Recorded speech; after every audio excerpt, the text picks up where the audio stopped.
नमस्ते बच्चों, कैसे हो। आशा करता हूँ आप अपने घर में बिल्कुल स्वस्थ और सुरक्षित होंगे।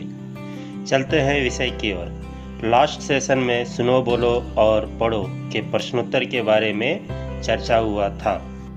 आज हम लिखो और शब्द भंडार के बारे में चर्चा करेंगे। बच्चों, आप लोग ध्यान से सुने और उसके बाद आप अपने नोट्स में साफ साफ लिखो। चलते हैं लिखो प्रश्नोत्तर की ओर। लिखो से संबंधित यह पहला प्रश्न है बच्चों।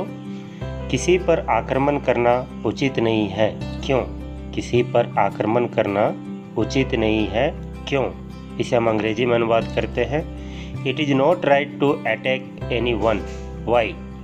इसका जवाब हिंदी में, किसी पर आक्रमण करना उचित नहीं है क्योंकि आक्रमण करना जानवरों का काम है, इंसानों का नहीं। फिर से एक बार बच्चों, किसी पर आक्रमण करना उचित नहीं है क्योंकि आक्रमण करना जानवरों का काम है, इंसानों का नहीं। इसे हम अंग्रेजी में अनुवाद करते हैं। It is not proper to attack any one because it is the work of animals to attack, not humans. दूसरा प्रश्न, राजा का स्वभाव कैसा था? अपने शब्दों में लिखो। राजा का स्वभाव कैसा था? अपने शब्दों में लिखो। इसे हम अंग्रेजी में अनुवाद करते हैं। What was the nature of the king? Write in your own words.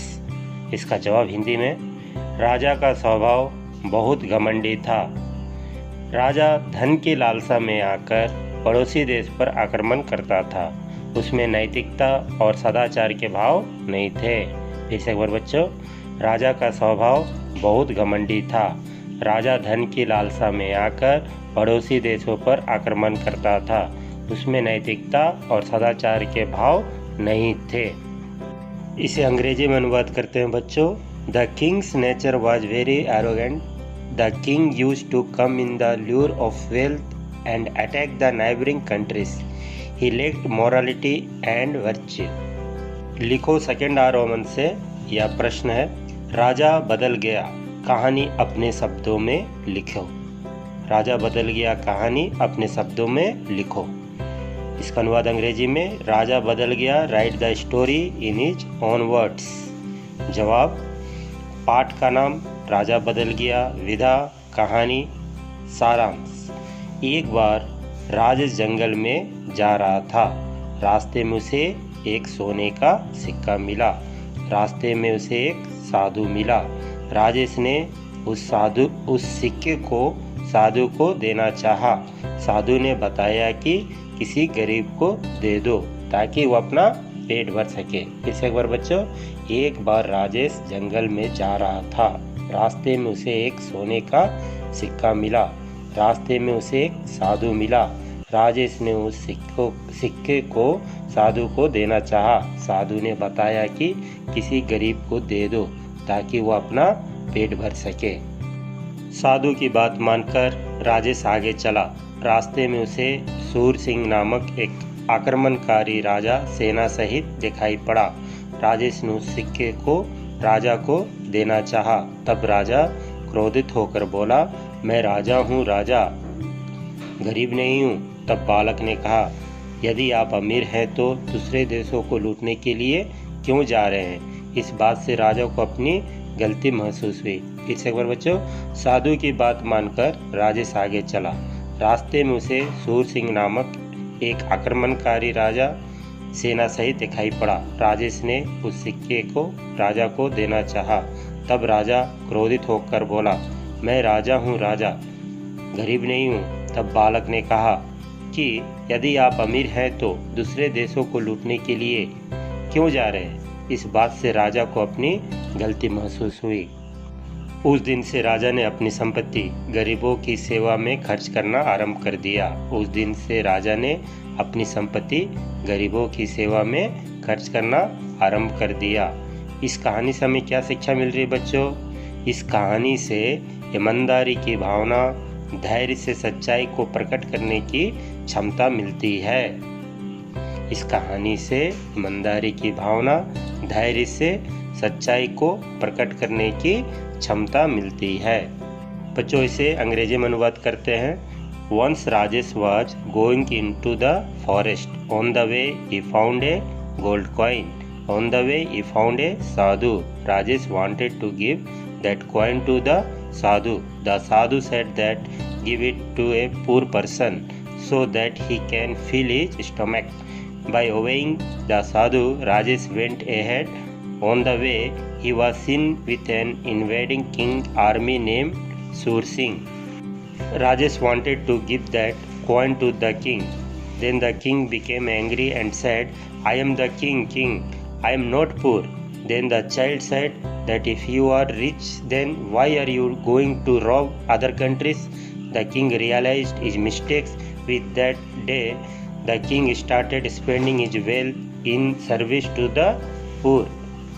Moral: this story gives a sense of honesty, the ability to reveal truth with patience.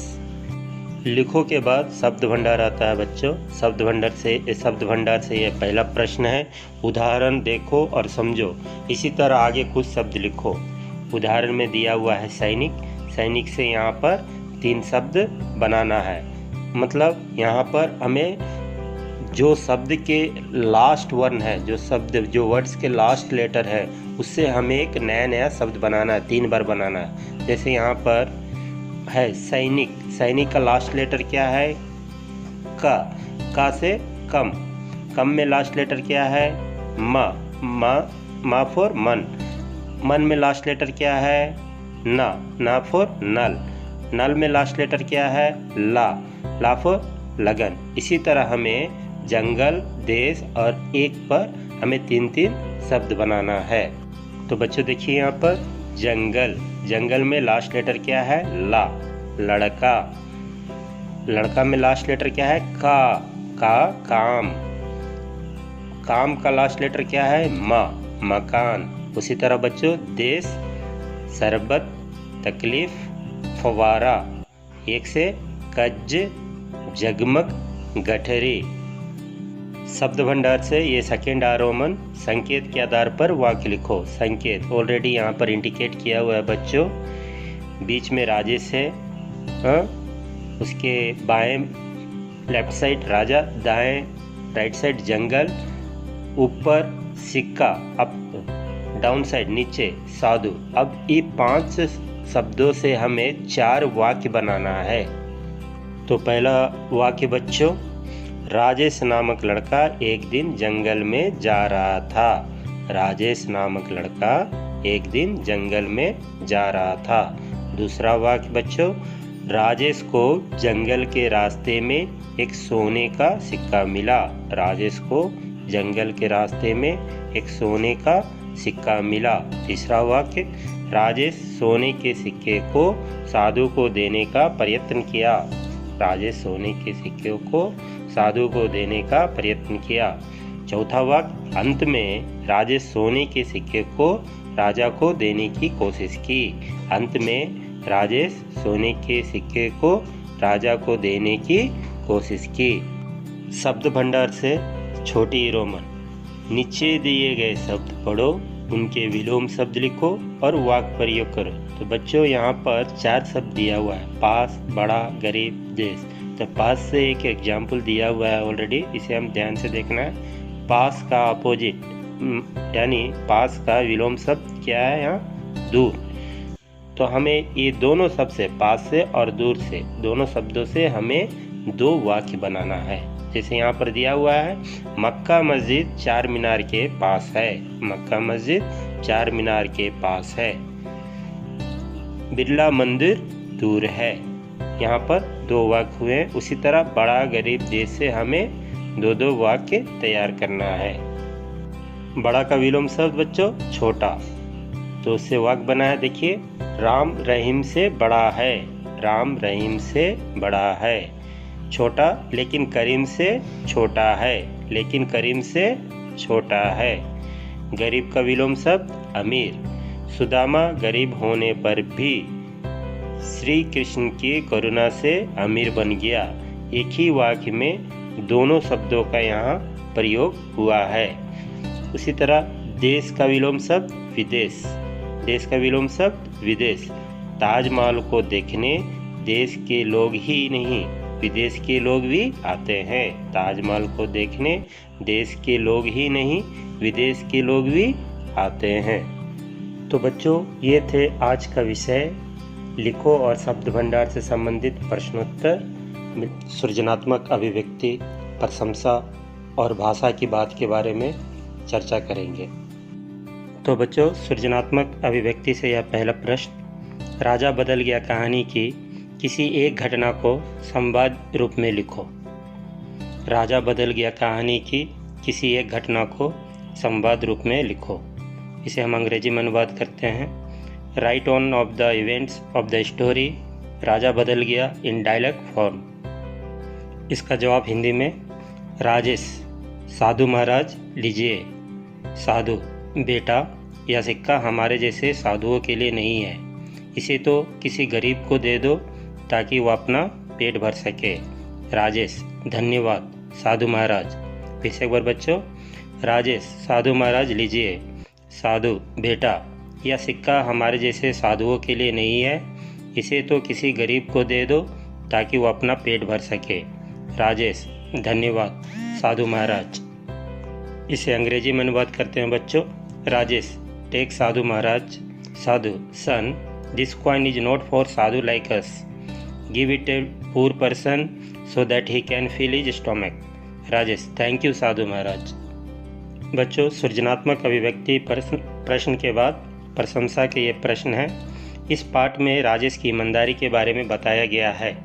ऐसा ही एक और कहानी कक्षा में सुनाओ। फिर से एक बार, इस पाठ में राजेश की ईमानदारी के बारे में बताया गया है। ऐसा ही एक और कहानी कक्षा में सुनाओ।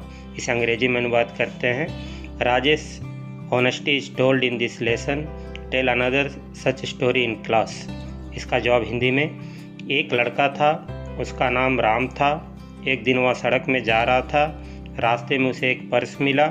वह पर्स पुलिस को दे दिया, पुलिस ने उसकी प्रशंसा की। फिर से एक बार बच्चों, एक लड़का था, उसका नाम राम था।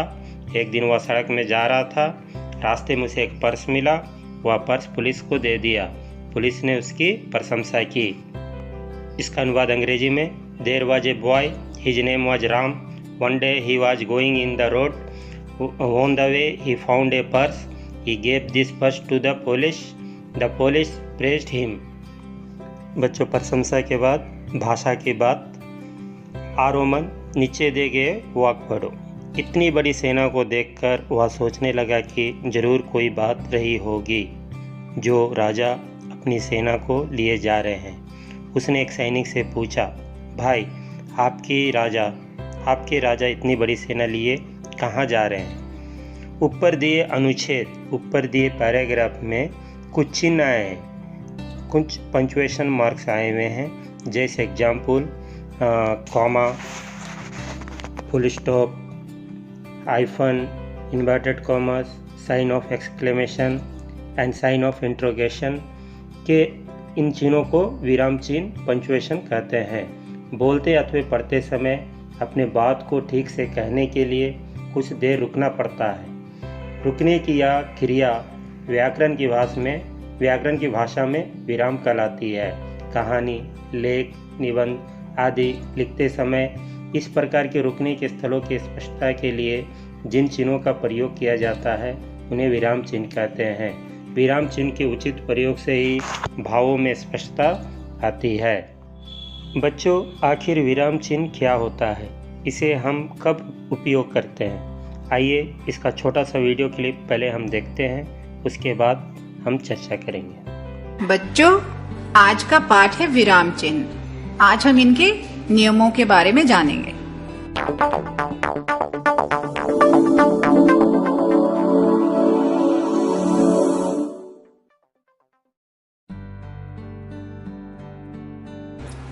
विराम शब्द का अर्थ है रुकना।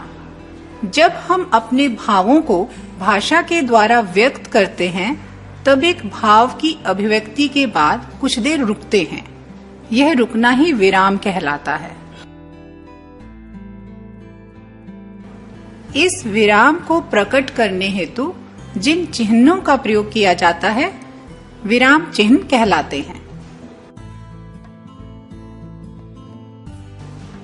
पहला है अल्प विराम। इसमें देखिए ब्रैकेट में एक कोमा लगाया गया है। पढ़ते अथवा बोलते समय बहुत थोड़ा रुकने के लिए अल्प विराम चिन्ह का प्रयोग किया जाता है। आइए उदाहरण के द्वारा जानें। जैसे सीता, गीता और लक्ष्मी। यह सुंदर स्थल जो आप देख रहे हैं बापू की समाधि है। हानि लाभ, जीवन मरण। इन वाक्यों में देखिए थोड़े थोड़े स्थान के बाद अल्प विराम लगाया गया है।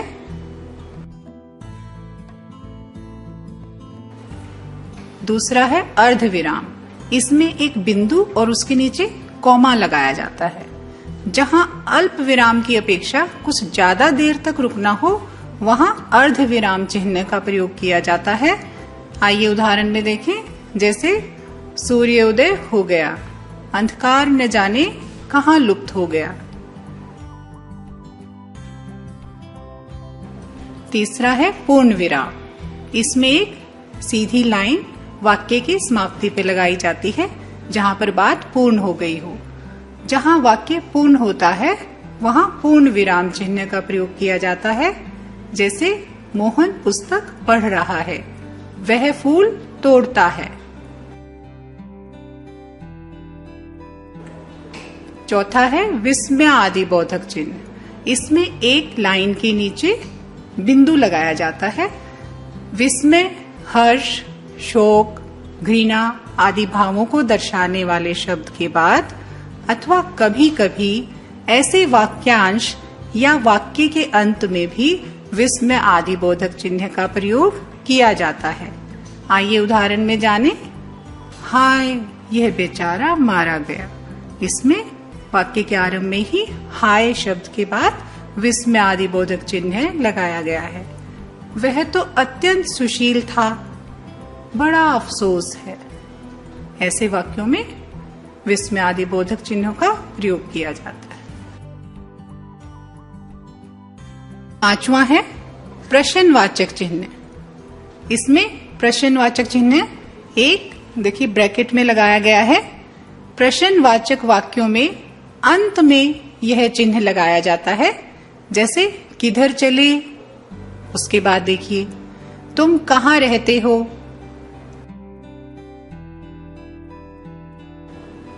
छह है कोष्टक। इसमें देखिए दोनों तरफ से हाफ सर्कल बंद हो रहा है। इसका प्रयोग पद यानी शब्द का अर्थ प्रकट करने के लिए कर्मबोध और नाटक या एकांकी में अभिनय के भावों को व्यक्त करने के लिए किया जाता है। जैसे उदाहरण में देखेंगे निरंतर। इसके बाद आप देखेंगे कोष्ठक में इसका अर्थ दर्शाया गया है लगातार। व्यायाम करते रहने से देह माने शरीर। इसमें भी कोष्ठक चिन्ह का प्रयोग किया गया है, स्वस्थ रहता है। सातवां है निर्देशक चिन्ह। इसमें एक डैश की तरह पंक्ति लगाई जाती है। इसका प्रयोग विषय विभाग संबंधी प्रत्येक शीर्षक के आगे वाक्यों, वाक्यांशों अथवा पदों के मध्य विचार अथवा भाव को विशिष्ट रूप से व्यक्त करने हेतु इनका प्रयोग किया जाता है। आइए उदाहरण द्वारा जानें। अथवा जैसे इसके बाद उद्धरण के अंत में लेखक के नाम के पूर्व और कथन में नाम के आगे किया जाता है। जैसे समस्त जीव जंतु, घोड़ा, ऊंट, बैल, कोयल, चिड़िया सभी व्याकुल थे। तुम सो रहे हो, अच्छा सो। द्वारपाल भगवान एक दुबला पतला ब्राह्मण द्वार पर खड़ा है। आठवां है उद्धरण चिन्ह। इसमें देखिए ब्रैकेट में 2 कोमास एक साथ लगाए गए हैं। जब किसी अन्य की उक्ति को बिना किसी परिवर्तन के ज्यों का त्यों रखा जाता है तब वहां इस चिन्ह का प्रयोग किया जाता है। यानी किसी के द्वारा कही गई बात को वैसे का वैसे बताना। इसके पूर्व अल्प विराम चिन्ह भी लगाया जाता है। जैसे नेताजी ने कहा था, ऊपर देखिए वाक्य के शुरुआत में ही 2 कोमा ऊपर लगाए गए हैं। तुम हमें खून दो, हम तुम्हें आजादी देंगे। ये उन्हीं के द्वारा कहे गए शब्द थे। रामचरितमानस तुलसी का अमर काव्य ग्रंथ है।